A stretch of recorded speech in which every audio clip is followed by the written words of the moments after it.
Hello, this is Stuart Cresswell with, do we call it the pub podcast? I'm not sure, it's been quite a while. Anyway, this is the first podcast we've done for quite a while.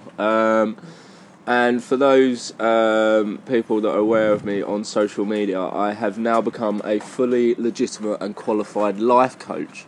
So I thought, what better than to combine my two passions of life of telling people what to do and recording me chatting nonsense and see where we go with it. I have also got my very special guest from my last podcast, the ever pessimistic yet ever controversial Liam Copeland. Hello everyone, how are we all doing? That was good. I think Nice. I think that was kind of a rhetorical question there from Liam, Yeah. because we're we're actually sat in a pub garden right now, and we're not surrounded by anyone. So, and the way he said everyone, not just Stuart, how are you? I am assuming that was rhetorical. I've been with you for about an hour. I know how you are now. Yeah, no, that's fair enough. Sorry, I just Don't really change. constantly like to be reassured, to be honest. So this is going to be our first ever life coaching. I was going to call it a blog. It's not a blog, is it? It's a podcast. It's a podcast. Thank you. See, this is why he's here. Different Attention medias, to detail. Different medias. Yeah.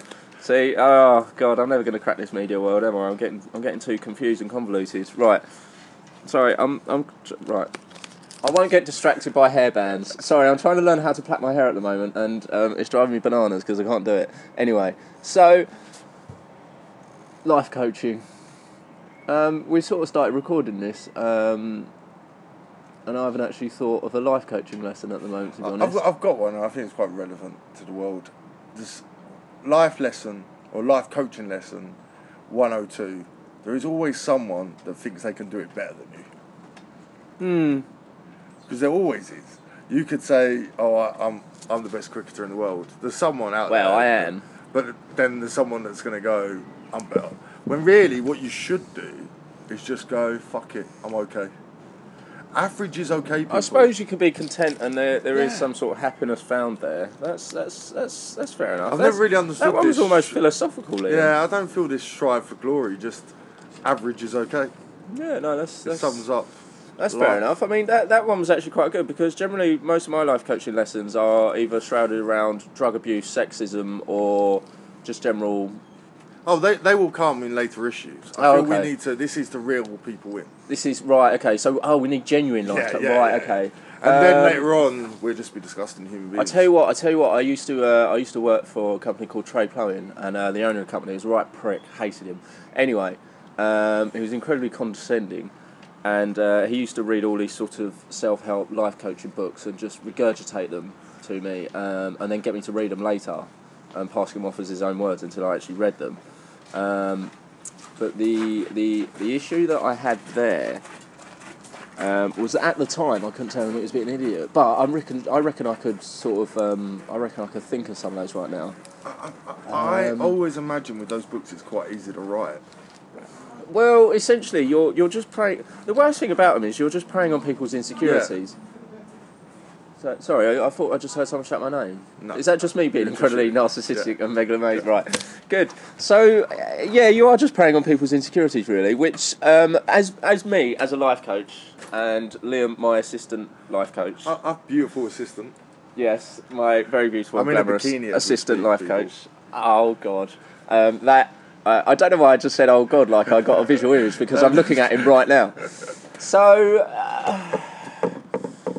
let's think of a nice life coaching lesson to reel people in, Yeah. and then we give can them the do real hard stuff, hitting. real stuff that's going to get them through life. So it's like news night. You start off all nice, and then Paxman comes in and just annihilates it.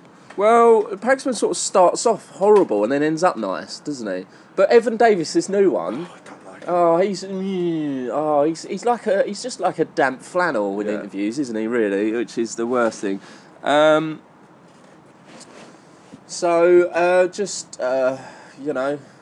you go. Here is what. Oh, you got one, yeah? Right, here is what the owner of my old company used to tell me. Yeah. He used to tell me there is no such thing as failure, just feedback. That's just You got muggy. that, listeners? That's just muggy. Like, literally, that is just muggy. We can't even do the nice things without criticising them, can we? No. Because Because that's not true. Huh? It's like, do you know what? The best way is like, I always find like it's still, and everyone knows it. So when your parents are like, I'm not angry, I'm disappointed. It's like, fuck you being disappointed, just be angry. There is that sort of It's like, don't no expect such thing better as from me. no such thing as failure, just feedback. I mean, right, okay. Let's sort of put this into some sort of context. Right, so you're an astronaut. Yeah. You're flying a spaceship. Yeah. You've been given by the government and entrusted with $1 billion, pound, whatever It's even more than that, spaceship, yeah, right? yeah. And you crash it into the moon, and you That's- survive, yeah. and that's to call you up. And you go, boo, boo. Hello. It's like, yeah, how's the I spaceship love how going you on? just crashed and you're okay. Yeah, You're yeah. just like, Well, I'm you know, alright. well, yeah. you know, I jumped out. Let's go with this for now. They go, hello. They go, yeah, it's NASA. I was like, oh, you all right? Yeah, how's it going? Yeah, how's that $1 billion spaceship getting on? Put a lot of money into that. Really like what you're doing. Yeah. Thing is, I went in a bit quick. Took Ben too quick, and I crashed into the moon. There's no spaceship left. They went, oh no. How are you going to get back? Or you know, what about all this money and everything? And I go, well, no, it's all right, because it's not a failure, it's just feedback. I've learnt that I can't fly a spaceship. They're also not going to ring you up and you're going to tell them, yeah, I crashed it. Yeah. Sorry, guys. So the feedback in I that... can't get back, and they're not going to go, oh, okay, we've got some feedback for you. Yeah, you're an incompetent fucking astronaut. Yeah. You're Yeah. not... Do you know what? I never actually liked you, I just pretended. See, we started with good intentions, didn't we? And it didn't quite work out. The problem is, the thing is, though, if you fail at something, yeah, like, I do believe fail, pick yourself up, yeah, but feedback makes it sound like, oh... Like you got to fill in a questionnaire at the end of it. Yeah, like, normally when you fail at something, you're embarrassed. And that's it, that's the end of it. That's it. That's it. Yeah. You're done.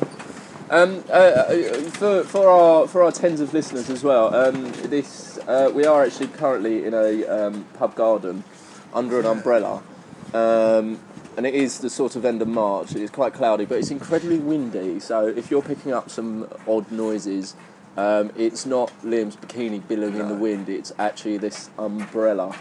Hello, mate. You alright? How's it going? Not too bad. So that's what that is. That was also someone just walking past. If he's not joined us. That was just in case you got your hopes up. Yeah, sorry guys. We are also called the Juicy Danglers. Now that was we are actually in the pub that I'm actually employed by. Yeah. Yes, I know. Right, I know. I said I'm a qualified life coach, but I also like to do. There's not a lot of money in life coaching. No, there's That's not. The And I also like to work behind a bar for the glamour. And we're Yeah. actually currently in the pub garden of the pub that I work at. And the pub that you love as well. Do they give you feedback when you fail? No, don't get told anything. Nothing. So, your old boss was wrong about your new boss at least. No, I didn't. No, I don't want to delve too much into my old boss because I do think he has some genuine psychological issues. Like he has an addiction, but I don't want to get too much into that. But I remember like stuff like that. Like, I used to work at Zenith when I think I was like 16, and they used to have a little saying for when you're selling stuff that like quitters never win and winners never quit, and it's like That's not true. Look at Michael Jordan. Yeah. He retired. He's still a winner. Yeah. He's all right. Didn't he There's take quite a up few. baseball for a little He while did as do well? baseball for So a there you while. go. And then he came back though. So, but that's the thing. There's a lot of people that quit and be winners. Zayn, if I'm honest, it's topical this week. Zayn from One Direction. He's quit. If I'm honest, he's a billionaire. He's still a winner. Yeah. No, he's winning. Do you know what I mean? He's laughing all the way to the bank, Yeah. all the way to the bedroom, Yeah. basically. Yeah. Yeah. No, I did have a point about that, Zayn, living One Direction, and we are getting quite close to the end of our podcast. So this could be a final point, or it could be a penultimate point, but we'll go from there. That sort of there's a lot of upset people that Zayn has left One Direction. like all these teenage girls are incredibly upset and all that, which I can totally understand with, because I remember when Andy Huxley left the 80s Matchbox Beeline disaster. I've never been so heartbroken all my life, and then they broke up a few years after that, and to be honest, I'm still dealing with it. I have to go to counselling daily, all this sort of stuff. I have to deal with that. The only difference is that theirs is a stupid little fad and mine is genuine heartbreak. But I do kind of understand what they're going through. The thing I'm confused about is, and I hate to upset One Direction fans because Why? I hear they're quite nasty. Yeah, no, they're like I hear they're Millwall worse fans. than like a gang. Yeah, they were Like, some Millwall fans. Yeah, I heard but I didn't really think Zayn was that important. I've never really listened to him or heard him. But all I ever hear about is Harry Styles or Harry Styles' hair. I like to throw Liam in there because he's got the same name as me. But then I also remember... To be honest, I didn't know any of their names other than Harry Styles until... Well, I now know Zayn, but I only know Zayn because he's left. I know Liam because he's got the same name as me. Well, that's fair enough. I'm sure if there was someone there called Stuart, then I might. And it's a bit upset. Yeah, but I hate that though because he's got my name and he's more successful than I could ever probably be. Well, you know. Like, well, with honest, that attitude... I'm sitting here... You know, he had that can-do attitude of just turning up to X Factor one day and meeting some other generally good-looking people and, you know... But, you know... I'm sure that... I'm in a pub car park in a bikini. So. Yeah, well, you know, saying off to me. Winning? Who's winning? It's quite windy as well. So there we go. This was an incredibly topical chat. Yeah. And there's more to come, and you will learn more. So I hope you... Basically, to summarise today, just be who you fucking want to be. Yeah, and that's simpler. There is such a thing as failure, and there is feedback, but don't fill in the questionnaire if you fail. Yeah. Just get and annoyed. Do you know what? If you're average at something, stop there. Just be average at it. Like, you don't need to be... It's better. You got to remember, everyone... It's the best way to describe life is you're at a cubicle. There's always going to be a guy next to you with a tiny cock, but next to you, there's going to be a guy with a massive cock. You're always going to be in the middle somewhere. Even the guy with the biggest cock in the world, there's someone bigger. Well, there we go. So I think lesson today is contextualise your life. Yeah. So thank you very much. I've been Stuart Craswell, Liam Copeland. Thank you for joining me. We'll put you in some sort of hot bath now so you can warm up from this hypothermia you're getting from your bikini you're wearing right now. It's pink, so everyone knows, with polka dots on it. So I don't know why I'm saying I'm looking at it and I'm still like, oh really? Yeah. No, I'm actually partially blind. So thank you very much. Cheers, guys. Thank you. Bye.